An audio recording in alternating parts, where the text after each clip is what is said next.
she did your mouth care while I was in there. She cleaned your mouth out for you. And Clean my mouth out. yeah, I always brush my teeth. I ain't got no cavities.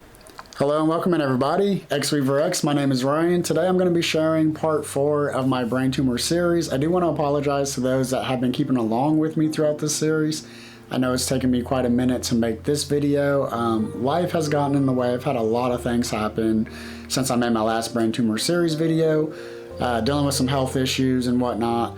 So I'm just now getting around to making this video, but I'm happy to be making it, and let's hop right into it. So part 4, we're going to be going over surgery day. So the night before surgery, I was super nervous, as rightfully you would be, right? I mean, you're going to be having brain surgery. It's super scary. You're having all these thoughts going through your head of what could happen, what might happen, yada yada. So in order for me to try to relax and comfort myself, I hit my brother-in-law up, Jake, and asked him to skateboard. That was the thing that was getting me through a lot of my hard times, was skateboarding. And so I hit him up. I went over to his house, my brother-in-law and sister's house, around 9 o'clock in the evening, and we skateboard till about, I think it was 1 a.m., somewhere around that time. And it was a lot of fun. I went around the neighborhood, skateboard, had a good time. I was trying to learn some new tricks as well and just kind of take everything in with skateboarding, because I knew after surgery I was not going to be able to skateboard for a while, maybe not even skateboard ever again because of the nature of the surgery. And so I went over there, we had a really good time. I was trying to learn some new tricks, so I put my helmet on, thankfully, because what ended up happening was when I went down his driveway, they got a steep driveway, like, so as soon as you're coming down the driveway, it just drops down really steep. Well, I was going over that, and my wheels caught and dug into the end of the driveway, right? So I'm coming down the driveway, my wheels caught onto it, and my skateboard completely stopped. It sent me flying like this, straight up, and I went, choo, literally like that, right? And I felt like Mario from a cannon. Like, if you've ever played the Mario games and you hop in one of the cannons in the Mario games and you just like shoot out like this, that's how my body was. And it was so freaking funny to me. I wish I would have got it on video because I ate shit so hard. Thankfully I had a helmet on though. But when I landed, it was about 6 feet from the driveway that I went. And I was literally like a pencil, just shooting, straight bodied and everything. I landed on my shoulder. The shoulder took most of the impact, and then I did hit my head, but again, thankfully I had a helmet on. I blacked out for, I don't know, probably like 5 to 10 seconds. It was very short-lived, but I blacked out when I hit the impact, right? And I remember gaining my conscious, and my brother Jake was hovering over me like, oh my God, bro, are you okay? Are you okay? And I just start bursting out laughing manically. Like, I was laughing so hard over this because I thought it was so funny. And in that moment, you know, I realized, like, I'm alive, I'm here. And it was like one of those moments where you just take everything in and you just appreciate everything. Like, even though I just ate shit, I appreciate it being able to eat shit, right? And I know that might sound weird to some of you, but like when you get diagnosed with a brain tumor and the next day you know you're gonna be having brain surgery, it's like a big wake-up call. Like, everything leading up to that is a huge wake-up call, and it just makes you appreciate all the little things in life that much more. You know, especially things that typically you wouldn't appreciate. You know, you fall and get hurt, you don't typically appreciate that. You're more angry and have resentment to the fact that you just got hurt and you're just over it, right? But me, I took it all in and I was laughing about it, had a great time. And my brother started laughing with me. We're both laughing, and it was just a beautiful moment, honestly. It really was. It's just like one of those little life moments that just makes you appreciate everything that much more. And it came from me eating shit on my skateboard. So anyways, we ended up skating quite a bit, a few hours. I'll throw some skate clips on here right now.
some of those nose stalls, which was really cool because I had just, started learning how to do nose stalls because I'd only been skating at that point for a few months. It was something new to me and I had just got into it.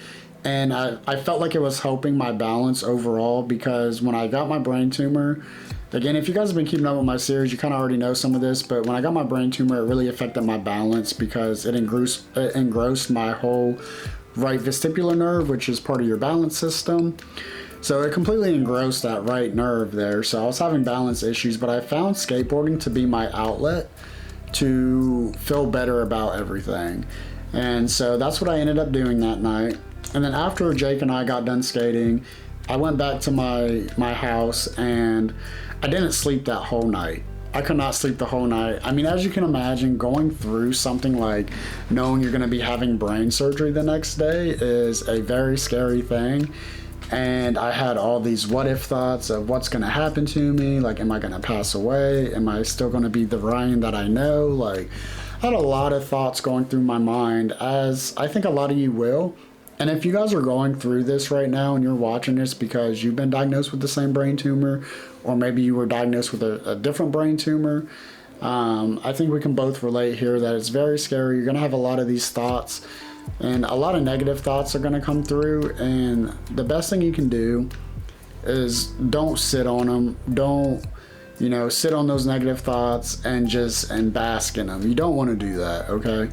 Find the good in everything and sit with those feelings and be comfortable with those feelings, okay? It's gonna be really hard. It's gonna be a hard thing. I'm not gonna sugarcoat that, I like to keep things very transparent here, and knowing you're gonna be having brain surgery the next day or coming up whenever it is, it's a very, very scary thought. But again, you're gonna get through it. It's gonna be a-okay. I'm a living testament here. I'm a walking testament, and I'm happy to be here sharing my story and hopefully encouraging you to, be comfortable. I think the best thing you can do is be comfortable knowing that you're going to be having brain surgery. It's going to be a-okay again. I know I keep saying that and I'm really repetitive with it, but it's just so true. It's so true. You just have to know it's going to be okay and you're going to pull through on the other side. Okay, so just be comfortable with the feeling and the thoughts that you might be having. Don't bask in the negative ones. Find the good and the bad and push forward. Okay, that's the best advice I can give you when it comes to that. Talk with others, like your friends, your family, anyone that you find very supportive and non-judgmental and that's going to sit there and listen to you and not necessarily respond. Because sometimes you just need someone to just listen to you, but you're not looking for any advice from somebody. You just want somebody to actively listen to you. And that's a big thing, actively listening to you. Not listening to you, but actively listening to you. I think it's hard to find people that will sit there and actually listen to what you have to say and not want to respond instantly. Because a lot of the time when we're talking with people, you hear something they say and then you get something you want to respond with. So then the whole time you're just ready to respond with whatever you're wanting to say. And then you kind of just phase out everything else that's being said after that point. So being an active listener, finding someone that's going to be an active listener to you is going to be very beneficial to you, especially leading up to brain surgery, because you're going to have a lot of thoughts, you're going to have a lot of feelings, you're going to want to sort through those feelings and just talk them out with somebody. So I would recommend doing that, just talking with your loved ones or your friends that make you feel very comfortable and are active listeners. And another thing you can do as well is journal. Journaling has been a huge thing for me. I think it's very beneficial. Not even with just like a brain tumor and brain surgery, journaling just your thoughts, writing them down. It helps you get those thoughts out. And then it also allows you to look at those thoughts in a different perspective. Instead of looking at the thoughts inside your head and being so consumed in those thoughts because they're in your head, getting them out on a piece of paper and then looking at those thoughts, I think it allows you to get another perspective and allows you to sort through those feelings and thoughts. So definitely journal. I think it's very beneficial. So anyways, I did that. I journaled that night because I was up. I could not sleep. I had so many thoughts and they were consuming me. And You know, again, what I ended up having to do was just journal and find the good and the bad and know that it was going to be okay the next day when I go into surgery. So getting up to go to surgery, because again, I didn't sleep. I did a whole all-nighter. My mom and I left around, I think it was 3:30, 4 o'clock in the morning, and we went and picked up my aunt. And my aunt sat in the passenger seat and my mom was driving us. I was in the back seat laying down, and I had my AirPods. I put those in, and in that moment, it was a moment of, I need to take as much music in as I can before surgery. Because I know surgery, I'm going to lose my hearing. That's what I was told. Again, if you've been following my brain tumor series, you'll know that I have a little bit of hearing in this right ear. They were thankfully able to preserve some hearing, and I have a hearing aid that I got after a year of hearing therapy. So I'm very thankful that I have this hearing aid because it does help. And it's definitely, it's a blessing. It's definitely a blessing. But again, I was laying in the back seat, taking in as much music as I could because I knew I was not going to experience music the same way going forward, you know? So I'm listening to my favorite artist, Mac Miller. Shout out to Mac Miller, rest in peace. What a great guy, what a great guy. His music has gotten me through so much stuff throughout my life, and I wish I could personally thank him. You know, unfortunately he did pass away, and may he rest in peace. So I'm sitting here listening to his music, taking it in. This ear at the time had pulsatile tinnitus, so I kept hearing a heartbeat, which that was super annoying, honestly, but I got through it. And then just taking in all the sounds, the instruments, the different frequencies, and I'm talking about like the high pitch frequencies, the low pitch frequencies like bass, stuff like that. I was really taking it in because I knew it was never going to be the same going forward. So, you know, I'm sitting there taking it all in. I'm really enjoying it. And then we get to the hospital, and when we get to the hospital, I am checked in and I'm by myself because this was at the peak of COVID when this happened. I had surgery July 28th of 2021, and I was at the peak of COVID. So I was in the room all by myself. They didn't let my mom and my aunt back there with me. My dad ended up coming as well, but none of them were allowed to be in the same room as me. So I'm sitting there by myself, waiting to get wheeled off to go have brain surgery. So as you can imagine, that was pretty stressful because going up into this moment, it's like you do have all these thoughts about, am I gonna pass away? Am I gonna be here? You know, what's gonna happen? You know, it's a scary thing. It's a very scary thing. It's a serious thing. And I had a lot of these thoughts going through my head going into the surgery. And the nurse came in, they gave me a cocktail of pills. It was like a Dixie cup, and it had, I think, like 7 to 8 different pills. I have no idea what they were, honestly. They just said I need to take them because it was something I had to take for the surgery. I know some of them were pain medications, and then I think something to prevent blood clots, something like that. It was just a lot of medications, I know that. And then they also offered to give me anxiety medication, and I didn't take the anxiety medication. I wish I would have in hindsight, but I was so prideful, and I was telling myself, you don't need anxiety medication. You can get through this without it. So I didn't take any anxiety medication. I just strong-armed it through and willed it through, you know. But in hindsight, I wish I would have taken anxiety medication just to be more relaxed and not be so anxiety ridden, you know.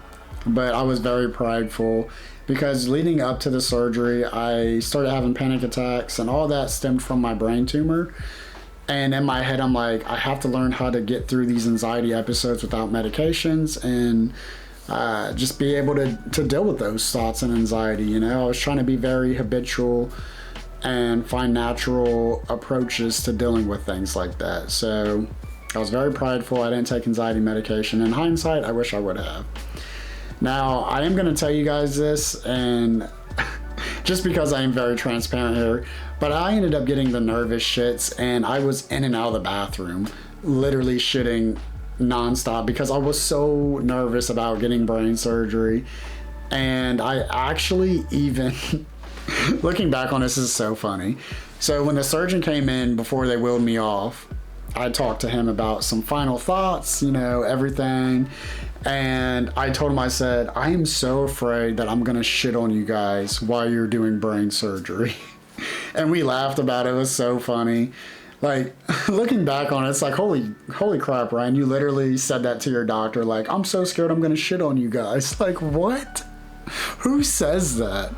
But here I was, little old Ryan, saying that, just speaking my mind. And, you know, they reassured me that I wasn't gonna do that. I don't even know if I did, you know. I think back on it a lot, like, did I shit on them? Because I had such nervous shits going into the surgery, and I think you guys probably will too. And if you do, it's okay.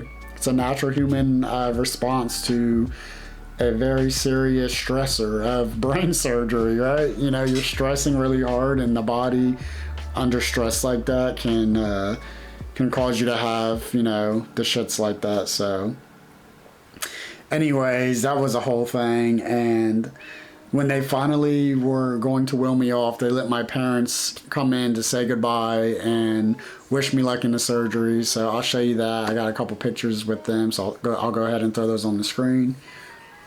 But yeah, so that was right before I got wheeled off to surgery. So now I'm getting wheeled off to surgery. The lady that's wheeling me off notices my Mac Miller tattoo. So I have this Mac Miller tattoo here, and it's the Scuba Man from his Come Back to Earth music video, and I have a text saying "Remember" wrapped around.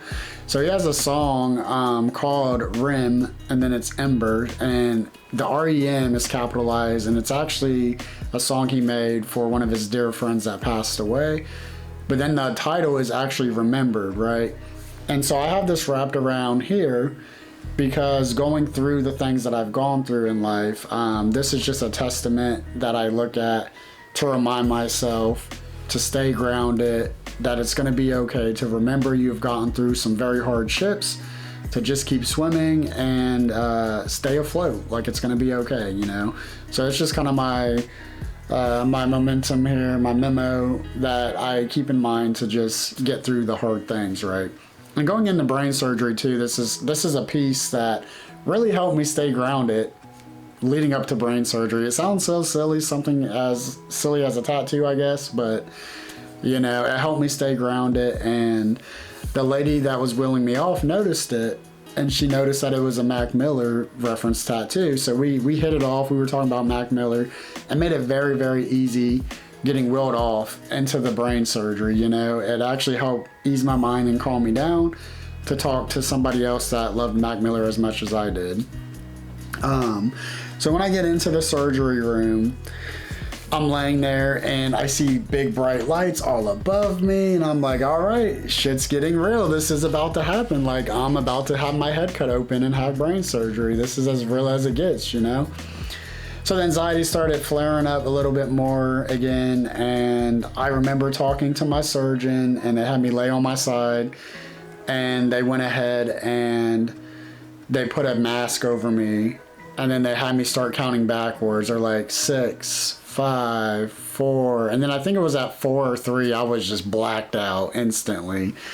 And when I woke up, there was a nurse in front of me, and she was just like kind of like patting on my head and kind of rubbing my neck, trying to get me to wake up and stuff. And then I regained conscious, and I was just like, oh my God, I'm in so much pain. What is going on? Like, I was freaking out because I was in so much pain. It was unreal, the amount of pain I was in.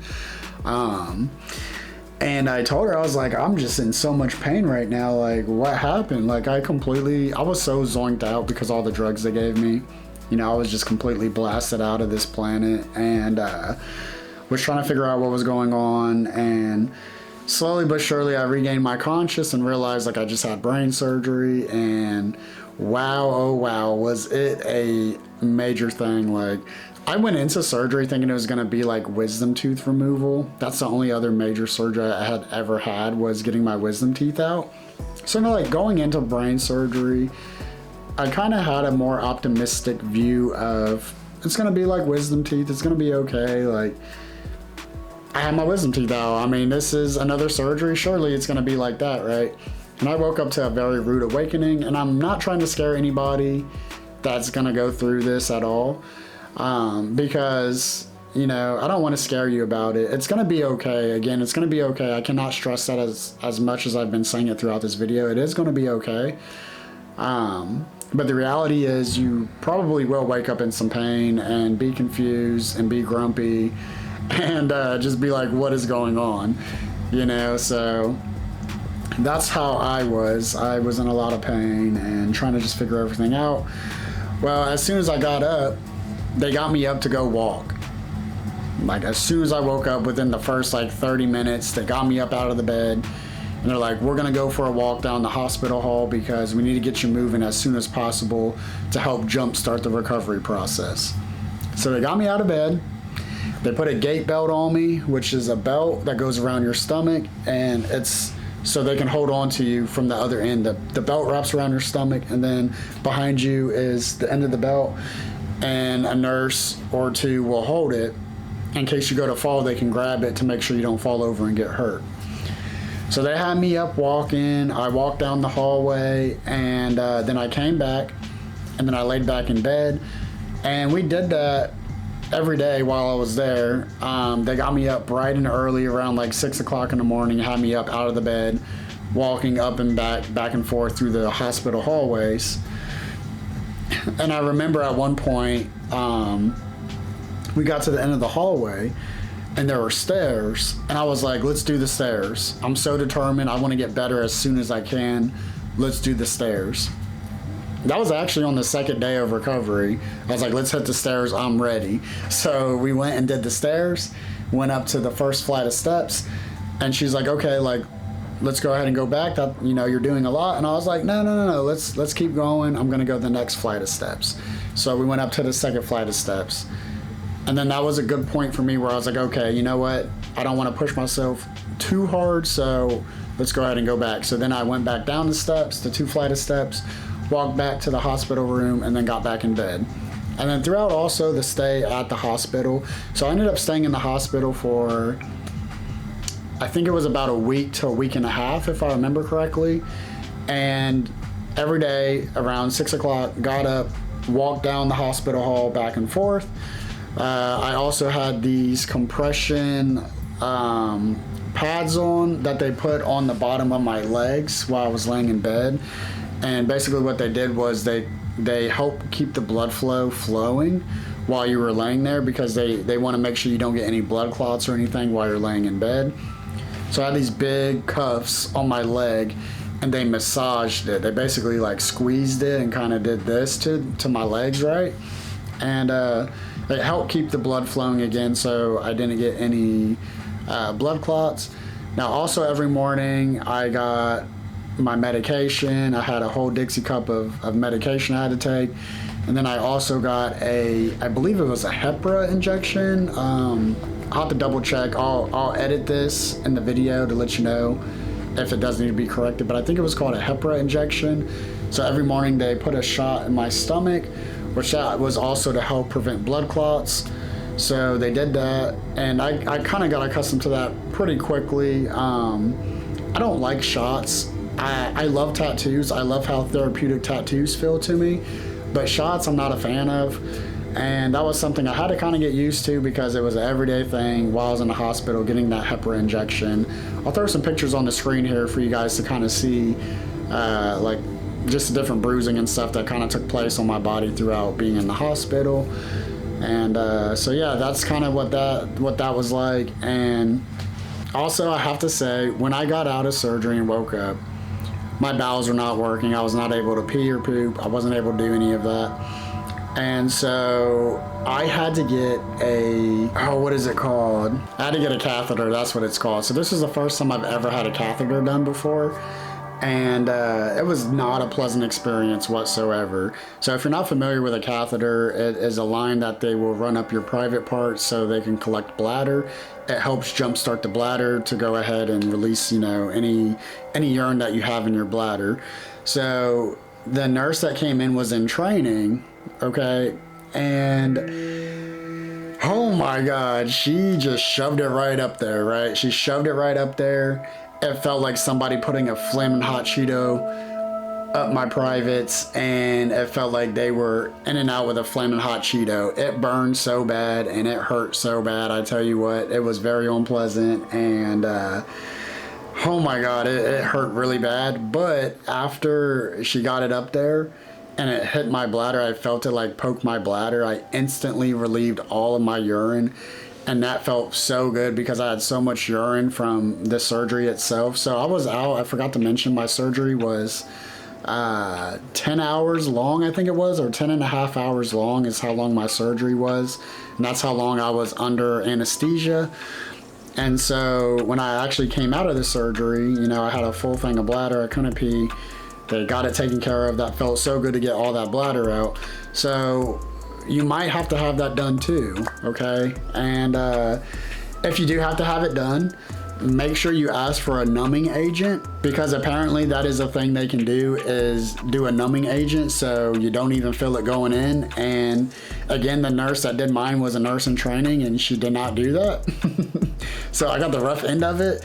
And please, if you take anything from this, make sure you ask for a numbing agent before you have that done. It'll make it so much more pleasant for you.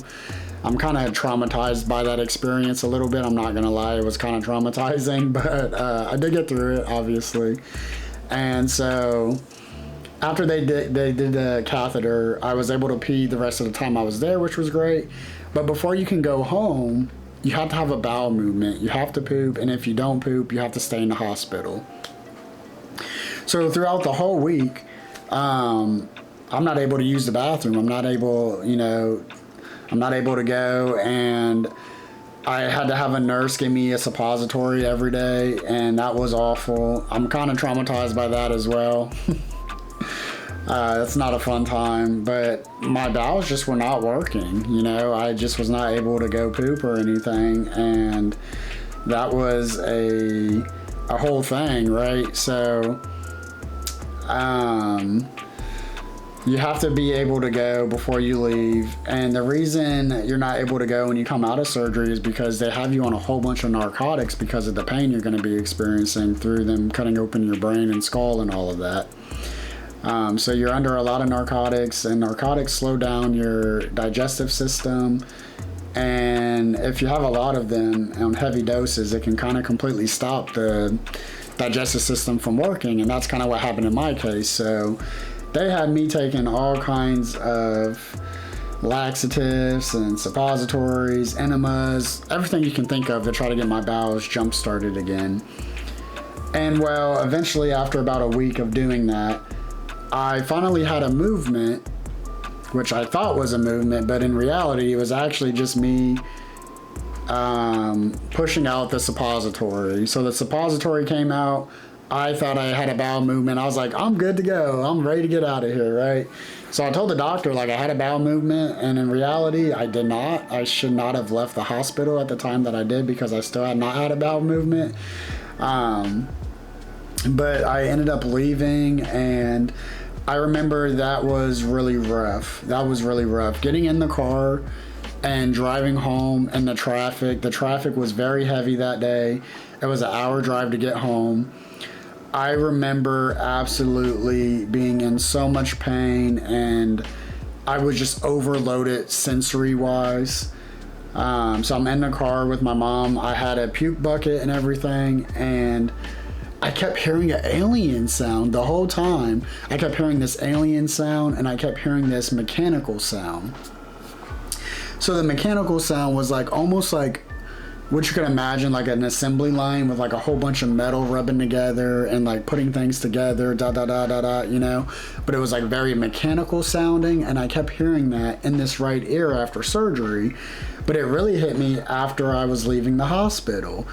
And oh my God, I almost forgot too. So I ended up developing delayed Bell's palsy as well. So when I got out of surgery, my facial muscles were working initially, and then after a couple days they stopped working, and I had a whole bunch of droopage here and had Bell's palsy. They were telling me it was delayed Bell's palsy. So I wasn't able to blink, I wasn't able to chew, move my mouth, anything like that on this side I was not able to do.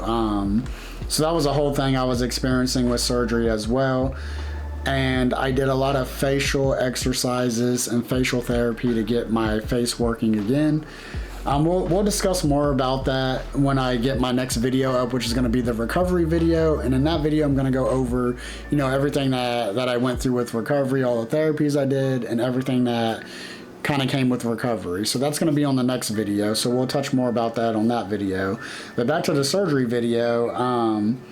When they go in and do that surgery, by the way, too, the way that they went in and did mine, as you can see, I have this scar here.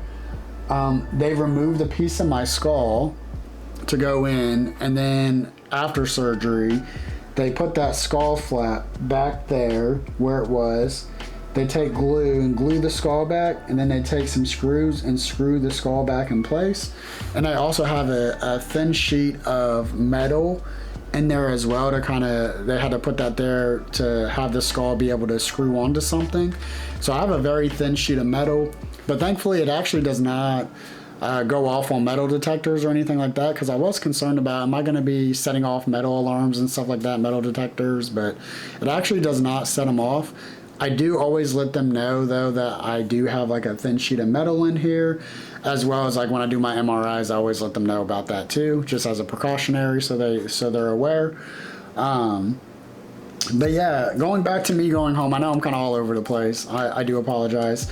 So going back home, I kept hearing this mechanical sound, like out of surgery, I kept hearing a mechanical sound in this ear, and I kept hearing keys jingle. It's like a keys jingle, like somebody taking their keys and jingling it. I kept hearing that in this ear, and it was driving me crazy. I'm like, what is this? But then also, when I left, and my mom was talking to me in the car on the car ride home, she sounded like an alien, and it was the craziest thing. I don't even know how else to explain it. The only way I can really explain it is if you were around and using Snapchat when they had like the alien filter.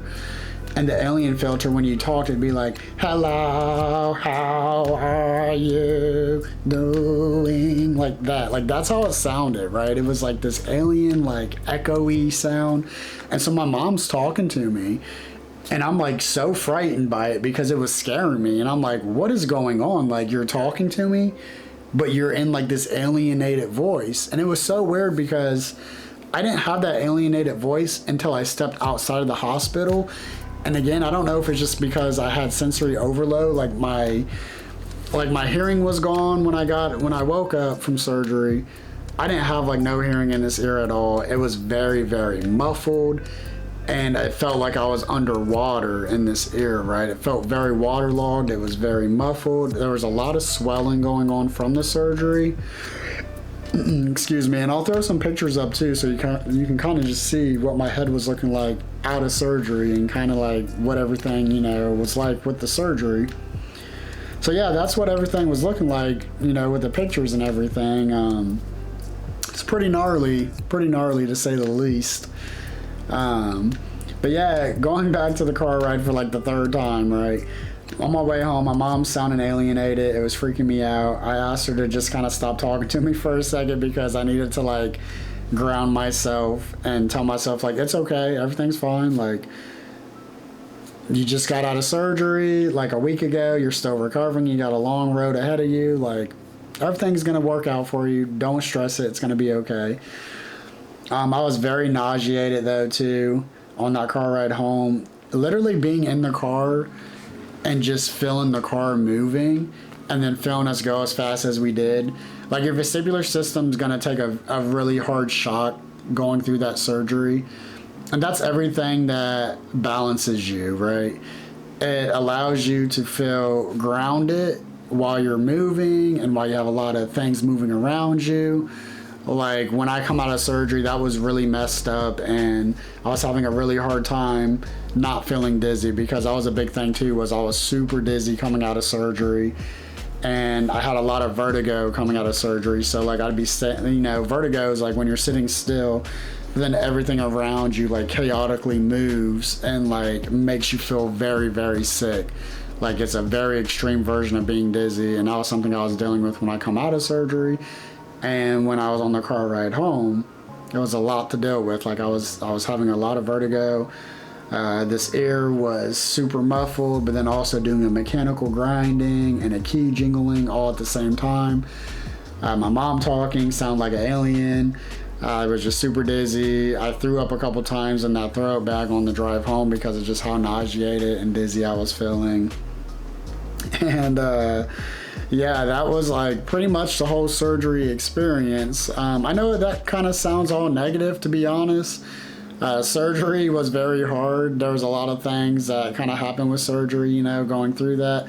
Again, it was like a 10-hour surgery, and it was a lot. It was a lot to take in. You know, your body will go through a huge shock and change, having your brain cut open and having a piece of your brain kind of messed with and removed because of that tumor engrossing it, and then having a fundamental thing that you have at birth being removed from you, being that vestibular nerve on this side. That was a huge shock to my system, a huge shock. Now, for those watching that are gonna go into surgery, you might not have an experience like I had at all.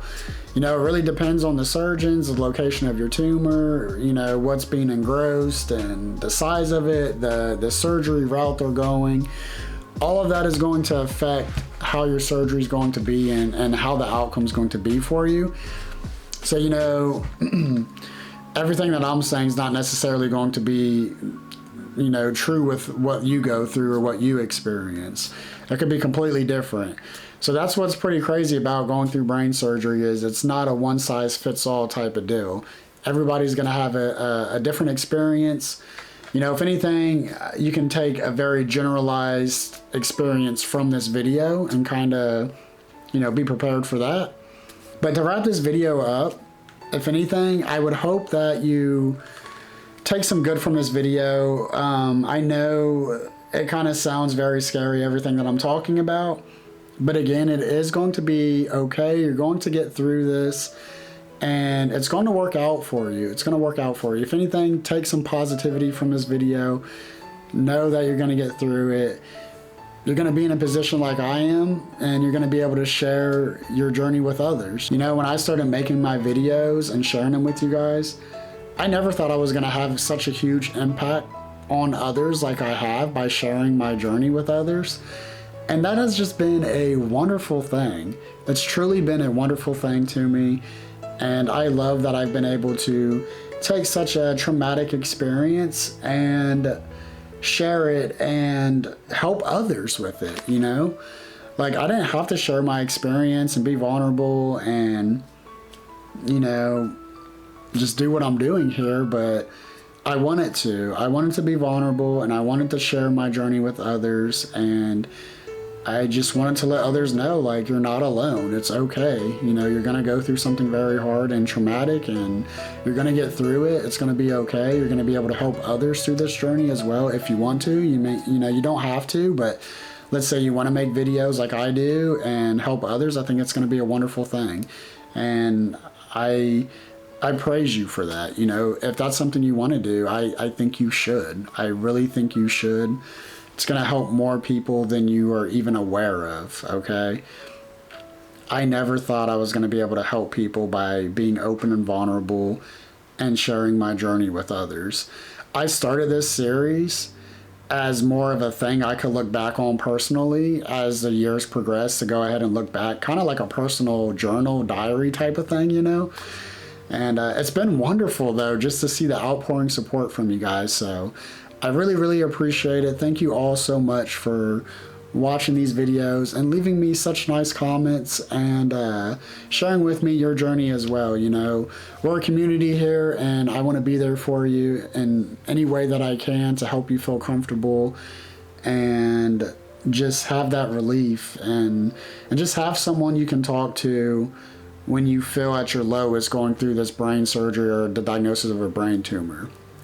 Because it's rough, and, you know, I just think it's so important to have someone that can relate and understand what you're going through. So I'm happy to make these videos, and my next series, the next video we're going to have is going to be the recovery. So in the recovery, I'm going to go over everything that I went through with my recovery, being all the therapies, how the therapies were, different exercises that you can do as well. And yeah, that's going to be the recovery video. So I hope to see you guys there. Again, thank you all so much for taking time out of your day. I know your time is precious, so thank you so much for taking time out of your day and listening to what I had to say, and for just being here for me in my brain tumor journey series. So we'll catch you on the next video. As always, peace and prosper, much love. We will see you on the next one. You guys have a good one and stay safe. Bye.